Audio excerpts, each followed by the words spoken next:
The Korean government has decided to conduct its own investigation into the Lee Myung-bak administration's Four Rivers restoration project. This in response to a report by the State Audit Board, which said the multi-billion-dollar project was seriously flawed. Hwang Sung-hee has the details.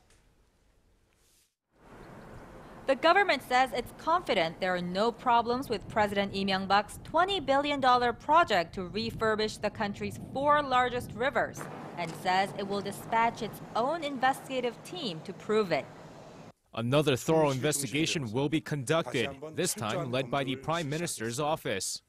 Wednesday's statement by Yim Jong-ryong, chief of the Prime Minister's office, follows a report from the state auditor last week that said the outgoing administration's key project on the nation's water management system was poorly constructed and is a serious threat to the environment.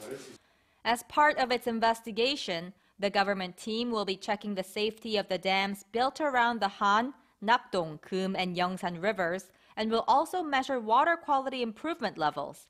They'll also look at how effective the project was at preventing floods and securing more water, as well as at the overall on the ecosystem. The chief of the Prime Minister's office promised to keep the public up to date, saying the government will be transparent about both the process and the results of the investigation. Although he didn't mention specific dates, Yim said they will start the investigation right away, but that the results won't come out until after the next administration takes office.